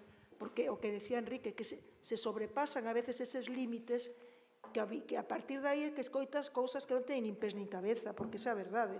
E contradictorias, concellos que son limítrofes, un di unha cousa, outro di outra, e están interconectados, é dicir, as súas propias economías. Propoño que o Consello faga un debate, unha presentación sobre os concellos, porque non hai outra maneira de facelo. Portugal o que ten as freguesías recoñecidas e ten unha certa deslocalización e ten un certo valor, están representadas nos concellos. Hai outros sistemas, pero o primeiro é aumentar o tamaño, que o fixeron os países que funcionan ben, é facer concellos grandes. Punto.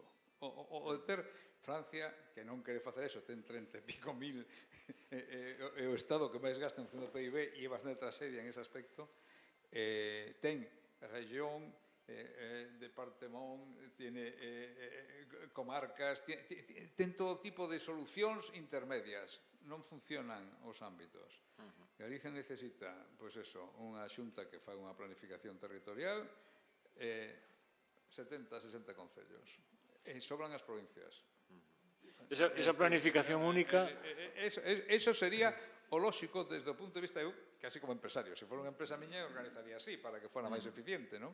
E o territorio, insisto, o aspecto ese dos límites do territorio é moi relevante. Moi relevante.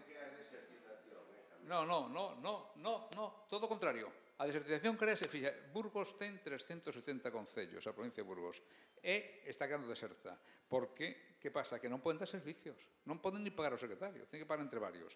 Entón, ao final, teñen concellos de 800 persoas e non poden ter servicios. Para ter servicios necesitas volumen, tamén no medio rural. O sea, no medio rural necesitas espacio para facer a planificación. Eu vivo nunha cidade que en este momento ten o porto en outro concello e o aeroporto en outro. Como planificas o transporte, as zonas verdes, os espacios ecolóxicos, os taxis, es decir, vamos a ver. Entón, no, vamos crear ahora un consorcio non sei que, reúnense máis rollo, pero non fan nada. É dicir, o xeito que nos organizamos, os límites, son vitais para a eficacia da planificación territorial. Os consorcios, Enrique, son como as comisións de investigación dos parlamentos. Son para que non sirvan para nada. Outro timbrado. Fan timbrados para hai palabras, sí. Está en Encarna e aquí tamén. Sí, temos tempo. Bueno, boa tarde. Que tal? Moitas grazas, sobre todo por incitar a reflexión. Porque é verdad que Galiza ten un problema gravísimo de planificación, porque nunca tuvo un goberno, agás en períodos moi excepcionales, 2 anos máis 4, que miraran por ela. Entón, creo que entre o 26 e o 27 se cumplen 100 anos da Lei de Redención de Foros. E agora? Agora, das temáticas que máis diñeiro consumiu en Galiza, vido de migración.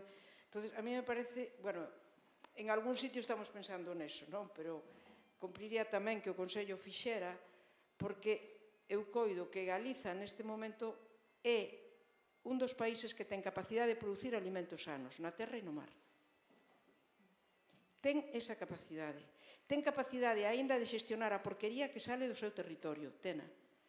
E collendo a Caroline Steele é tan importante que entra como que sale.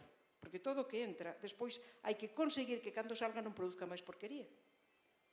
Entón, ese é un tema fundamental neste momento que eu non sei como non se está poñendo como bandeira, sí que o están poñendo na Ulloa, maioritariamente mulleres que concentran gran parte das novas explotacións ecolóxicas que se están poñendo en marcha. Primeira cuestión, por tanto, eu coido que eso está tamén moi vinculado a outra temática. A nosa xente nova ten que marchar do país para poder traballar? E iso está vinculado á vivenda tamén. Porque o noso país non lle ofrece posibilidades de vivir aquí. Vivenda e traballo. E servizos. As mulleres se marchan das aldeas porque non poden vivir nelas. Se acabou a esclavitude. Entón, todo eso, eu creo que debía de ser motivo de reflexión e de actuación. E, sobre todo, democratizalo. Moita xente sabe a cantidad de consumo de agua que son as novas tecnoloxías. Un centro de desenvolvimento informático que supón de captación de auga, de transformación desa auga, de consumo de enerxía e de calor. Todo eso, esas cousas, creo que, evidentemente que logo hai que actuar políticamente. Hai que actuar políticamente. E precisamente por non actuar políticamente temos o país que temos. Porque ao final é ese. Entón, me parece que estes motivos debían de ser de reflexión e de movilización. E, ollo, todo o modelo que estuveche expoñendo aí ten unha finalidade. O diñeiro e o beneficio. O diñeiro e o beneficio. Todos eses edificios que nos puxechedes aí, xa estamos fartos de oír que esa é a modernidade. E o atrasado é como vivimos aquí. Ahora non, resulta que non, que eso non é a modernidade. Eso é a destrucción. Eso é como unha guerra atómica. Entón, bueno, eso hai que decilo, porque eu estou farta de escoitar que o noso país é moi atrasado porque ten campesiños, e porque ten labregos e porque ten campo. Hasta que, efectivamente, ahora lo moderno son as hortas urbanas. Son temas, eu estou dicindo en clave de humor, porque se eu digo en clave de traxedia, non. Xa acabou, xa choramos dabondo, xa acabou. O sea, non choramos máis. Pero pensar esas cousas como concepto de que é o que necesitamos, que o futuro vai por aí. E polo menos, xa que neste momento temos esa escala, ser en Galicia que enseña capaz de marcar os pasos do futuro. Grazas. Moi ben. Precisamente, totalmente de acordo, é unha decisión política. Pero a política, xunto co que di Enrique, que tamén é político, é dicir, a organización político-administrativa de un territorio. É que, claro, Juan, como falamos como arquitectos, pero eso, é dicir, nós como arquitectas podemos pensar, analizar as cuestións territoriais, pero despois para a parte política. Como organizo políticamente e administrativamente ese territorio para que realmente se poda facer este sistema de equidade territorial. Pero cunha ferramenta de planificación territorial única, equitativa, estaría ben. Sabes que agora hai, está o plan básico, non sei se oíchedes falar deso, son un plan elemental que funciona para aqueles municipios que non que non teñen planificación. Bueno, pois é unha ferramenta que unifica, en certo modo, e está servindo, polo menos, para ter un marco de referencia. Claro, outros que teñen planificado, fai no ano 86, claro, están desfasados, incluso, o sea, teñen planeamentos pero que estaban desfasados. En cambio, de repente, esta norma xeral, casi como moi elemental, funciona e nos permite entrar nun visor de planeamento e saber as cousas que están pasando no territorio. Unha ferramenta moi sinxela serviría para, penso eu. Si non hai que complicar Non hai que complicar tanto. Que por complicar é que, por exemplo, o Vigo estás en plan xeral, así de claro, por complicar. Ourense, exactamente. Bueno, está ali. Bueno, Que tal? Boa tarde. Eu, máis que unha reflexión, teño unha pregunta.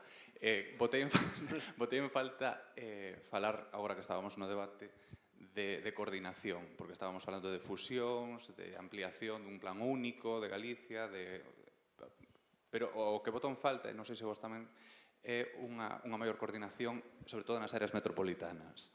Que pensades, non credes que as áreas metropolitanas son verdadeiramente a organización territorial que está pendente en Galicia? Sí. Porque falamos moito de comarcalización, pero igual iso xa está obsoleto. A provincia, o concello, pero a área metropolitana... Claro, grazas. Esa é unha pregunta interesante, porque precisamente estamos utilizando, incluso, decía Enrique, estamos utilizando organizacións administrativas obsoletas, plans de planificación obsoletos. É dicir, a área metropolitana é unha área funcional. Efectivamente, son as que están... non é Vigo unha área funcional con Redondela, con Nigrán, é unha área funcional, verdade? Chamemos de área funcional, área metropolitana. A única área metropolitana que está creada por lei é que é papel mollado. Exactamente, entón, están funcionando, son capaces de poñerse nese sistema de cogobernanza de multiescalas administrativas, que non, porque aparte como políticamente son distintos os signos políticos, é imposible. Entón, mentres o que estamos é esperando que alguén que dicías, non, Juan, se hai alguén levando o mando do coche. Claro. Non. Non hai. Pero totalmente de acordo. As áreas hoxe en día, eu se imagino o mapa, ou cando ves, ti, por exemplo, para entender os territorios, a mí me gusta moito esas fotos satelitais que hai pola noite, as luces. As luces. Ti mira pola noite o mapa da península, cales onde están as luces nosas? No eixo atlántico, No eixo atlántico, está clarísimo, verdad? O sea, entón sería clarísimo que a infraestructura ferroviaria rápida fose AVE, Lisboa o Porto, Vigo, verdad que sí? Pois non. Pues no, tiene que cruzar el desierto de Madrid a Lisboa. Entón é aí donde espera, claro. Quería comer cemola. A Unión Europea está no lleno sópagos atlánticos. Ah, claro, é Madrid, Lisboa. É a batalla de Madrid. A batalla de Madrid, pero... E Lisboa tamén, efectivamente, son Antón. E esas áreas... Como oposición ao Porto, totalmente.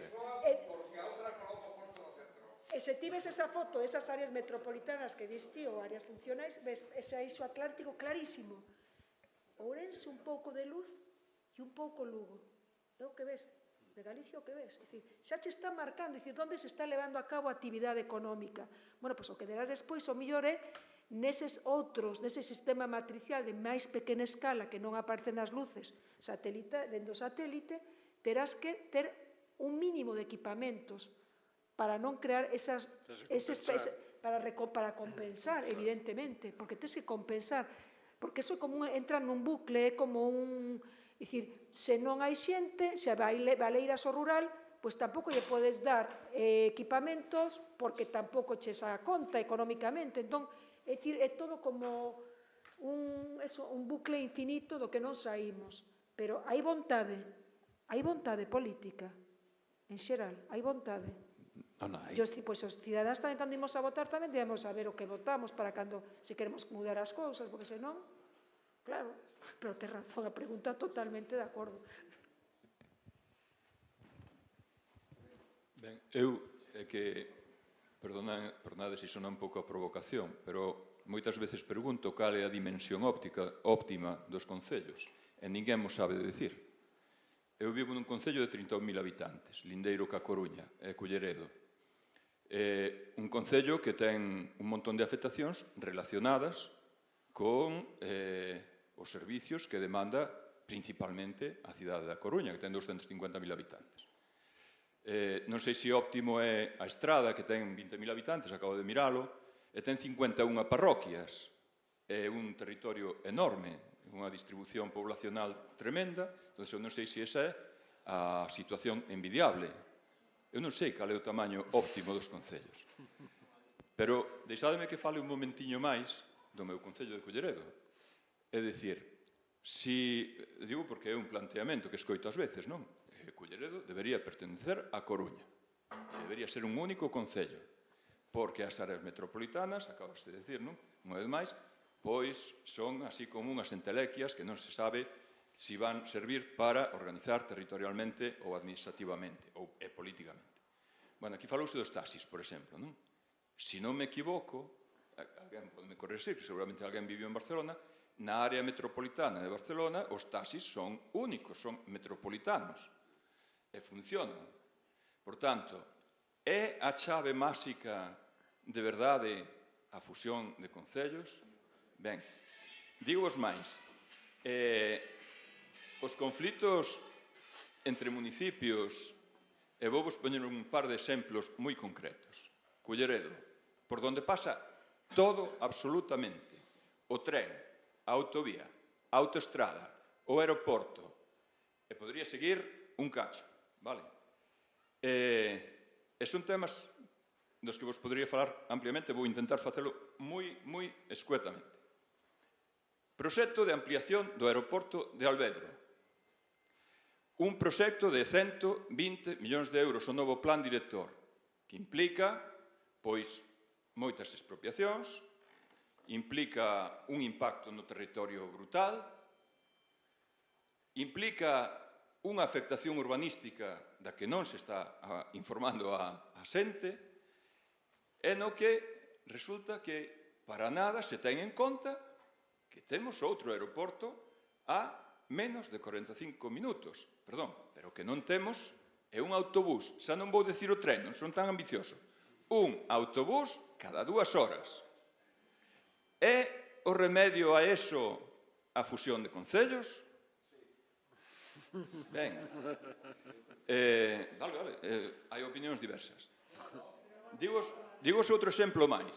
Vial 18, o enlace da terceira rolda da Coruña, que moitos conoceredes, coa autoestrada AP9. Propónse unha alternativa que non é ningún invento, ningún entelequia, é que a área de servicio do Burgo, podedes poñer a imaxen se queredes agora aí, é un nudo de comunicacións que estaba previsto inicialmente para dar unha comunicación da AP9 co territorio o que ocupa Culleredo, non? Ben, pois, fronte a un proxecto de enlazar o nó da área do Burgo coa Nacional 550 que bordea o aeroporto de Alvedro, que sería un proxecto idéntico ao que se fixo aquí ca Cidade da Cultura, a P9 ca Cidade da Cultura, e que costou sobre 3 millóns de euros. O proxecto que se ten por parte do Ministerio é un vial 18 que ten un orzamento de 31 millóns de euros. E cando se fan alegacións e se indica isto, é que isto é importante dicilo así, porque non son opinións subjetivas, estou dando datos que podo sacar agora os escritos, vale? Non escritos en PDFs que eu teño no móvil. Cando se fan alegacións a ese vial 18 e se di, oiga, que ustedes teñen esta alternativa, a resposta do Ministerio é a seguinte, non di que non sea viable técnicamente, di é que habería que contar ca concesionaria. E non estaba previsto. As áreas de servicio non estaban previstas inicialmente como en puntos de enlace co exterior da autoestrada. E habería que contar ca concesionaria. Eso de verdad que tamén é un problema das dimensións administrativas, etc. Entonces, non vou concluir eu nada, porque creo que xa cada un pudo quitar as conclusións das miñas palabras.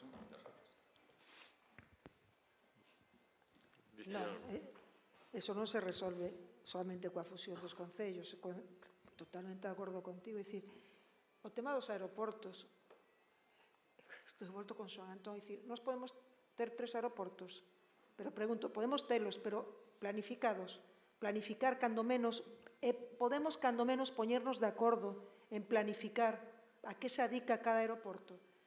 Eu, sendo diputada, presentei unha PNL para precisamente que polo menos se especializasen os nosos aeroportos. É dicir, se non hai unha planificación de nada, pois evidentemente a fusión dos concellos que plantexaba Enrique é unha parte para poder arranxar o problema, pero non é a que vai arranxar todo, porque efectivamente o culleredo un pouco que lle pasa a Mos, en Pontevedra, que é un concello por onde pasa todo tamén, pasa a autovía, pasa o aeroporto, ali pasa de todo tamén. É dicir, se resolve esa fusionando concellos? Evidentemente non. Se resolve con unha gobernanza das distintas, con unha cogobernanza, coa seriedade de realmente traballar para a sociedade, para mellorar. Se o que estamos facendo simplemente é que en plan cainita e en plan politiquilla de corto prazo, pois evidentemente non. E por desgracia, moita da política que vemos é de cortoplacista, é carente de calquera estrategia de futuro para aquí, para Galicia. Así de claro. Entón, ante eso, evidentemente, fusión do concello, sí, porque é unha das patas nas que ten que sustentarse esa organización administrativa territorial, pero evidentemente que con eso solo non se eu mañá fusiono os concellos de Galicia e non solventei nada, porque igual sigo tendo sen vos, Vigo, todos os vos van a Madrid, os que somos do sur de Galicia temos que viaxar dentro do Porto, finalmente o noso aeroporto que manda narices, porque teño 105 vos directos. Entón, convertimos o aeroporto nese eixo atlántico no noso aeroporto, porque os outros ou non tes avións, ou non vetan, ou non hai, ou van todos por Madrid, nese esquema radial, esas infraestructuras radiais de carreteras e de aeroportuarias que temos. Entón, bueno, pois, mira, gastar 100 e pico millóns en mellorar un aeroporto que non ten avións, ou que? Porque cantos vos ten Coruña? Era mellor que un tren, un aeroporto ou dous que funcionaran con trens e cercanías e con unha rede, e que nunca se planificou nada.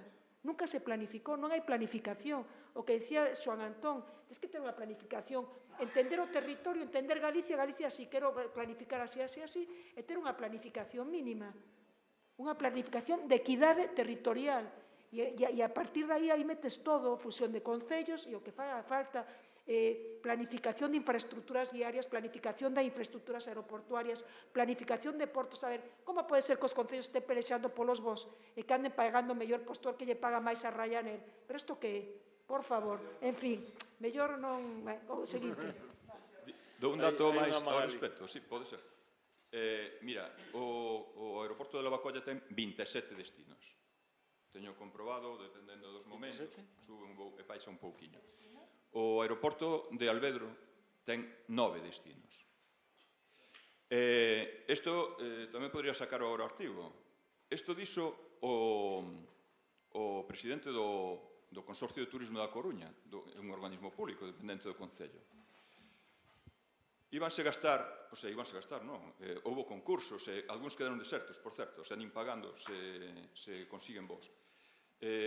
Un investimento de 9 millóns de euros en 3 anos para captar voos. E segundo o presidente do Consorcio de Turismo, chamo de consorcio, pero non é a definición exacta, pero bueno, da Axencia de Turismo que ten a Coruña, posto en letras de molde no xornal, o obxectivo é incrementar o número de pasaxeiros para rebasar o límite do plan director anterior e justificar que haxa un investimento no novo plan director. É dicir, é un mundo ao revés. E iso dio atención o presidente da Axencia de Turismo da Coruña, que ten como obxectivo, supostamente, fundacional, captar turismo para a cidade, verdad? Pois resulta que un dos voos que se financia é a Gran Canaria, que xa se sabe que é un gran orixen de destino para Galicia. Todos están fartos de calor, ásanse ali, non? Aquel clima tan... E veñen tomar o fresco, verdad? Bueno, perdonade a broma. O que quero dicir é que hai territorios de sacrificio máis alá da Ulloa, non? Hai territorios moi próximos. Hai moitos territorios de sacrificio. Non sei, se hai algunha outra pregunta. Sí, aquí. Bueno, antes levantaches. Sí, levantaches a man. Sí, quedan poquinhos minutos. Nada, solo por reaccionar ao debate aquí o debate de moda hoxe, non? Polo que vexo que o tema do tamaño dos concellos, hai que fusionar ou non fusionar, quería facer unha pequena aportación. Bueno, primeiro, moitas gracias porque foi unha ponencia excelente, a min disfruteina moitísimo e o formato, ademais, gustoume, da imaxen, debate, moi ben. Porque é un sistema Me que gusta, moi pedagógico, tamén moi sorprendín a Juan hoxe. Teresa está en la vanguardia. Claro, vamos a ver, este é un programa que deseñou un arquitecto de Hungría, que é o Prezi. É un programa que é dinámico. Sí, comentamos. Claro, e eu sempre digo que se non fose arquitecta, sería o cantante de rock ou senón directora de cine. Entón, no fondo, é como facer unha pequena película. Porque é dinámico, che permite facer zooms, facer cousas, se vas metendo. É un programa moi chulo. É estupendo, sí, de feito. Ese de arquitecto. Mais alén do Prezi polo formato. Polo tema da fusión dos concellos. A ver, igual, quizá, que quero poñer encima da mesa, non? Porque estamos falando disto, o problema do tamaño dos concellos non é tanto, perdón, que non é un problema tanto de tamaño, sino de onde están os seus límites xeográficos, que é o que conecta co que estábamos falando aquí agora. Como exemplo vou poñer, bueno, decir que o mapa de concellos é un mapa prácticamente cando Redondela era máis grande que Vigo, non? Quero decir, claro, evidentemente, e de iso quero falar, que son as dinámicas naturales, falamos moito de sustentabilidade e demais, pero as propias dinámicas naturales da nosa especie a instalarse no territorio, a comprar vivenda, a instalarse por tema tamén de carestía, de prezo de vivenda, etc. E vou o exemplo do Milladoiro, non? O exemplo do Milladoiro, incluso gráficamente, ese dibuixo que vemos no polígono así é o límite municipal de Santiago de Ames. Por que se fixo o Milladoiro? Porque era máis barato. E vamos aos estilos é igual. Que pasa? Eso é unha dinámica máis anárquica, non? Da maneira de funcionar nosa, non? Dentro dun modelo económico determinado e demais, bueno, vamos montando as casas onde é un pouco máis barato, pero non moi longe da cidade. Claro, ahora, 2025, é normal que ese trozo, que é un problema para Ames, Milladoiro, prácticamente, a nivel de políticas públicas e de funcionamento do Concello. O sea, ter dous grandes polos urbanos no mesmo Concello, sobre todo un tan forte como Milladoiro, que funciona basicamente, exclusivamente, como anexo de Santiago, pois non é aquilo de, pois fusiono Ames e Santiago, pois igual non, igual simplemente lle quito a Milladoiro a Ames, mo meto en Santiago. E igual o Ames o fusiono con Brión, porque sí que as dinámicas humanas de Brión con Ames son constantes e continuas de todo o Concello. Por iso quero dicir que a veces reducir a unha cuestión de tamaño ou de fusionar o Concello tal como coñecemos cos seus límites hoxe non é tanto como adaptar as áreas de microsoberanía, por decir algo, as propias dinámicas naturales humanas que nelas se desenvolven. Bueno, poño encima da Ames, pois sabemos X, pero bueno, efectivamente, pois iso, non? Esa aportación, para meterlo encima da mesa. Iso que diste teria que ver coa planificación global ou territorial de Galiza única, para que controle eses tamaños.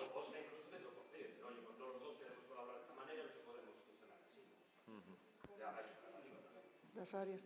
Mira, antes decía, cal é o territorio a tamaño perfecto. Sabes que precisamente o Carlos Moreno da Cidade dos 15 minutos agora está propoñendo o territorio dos 30 minutos.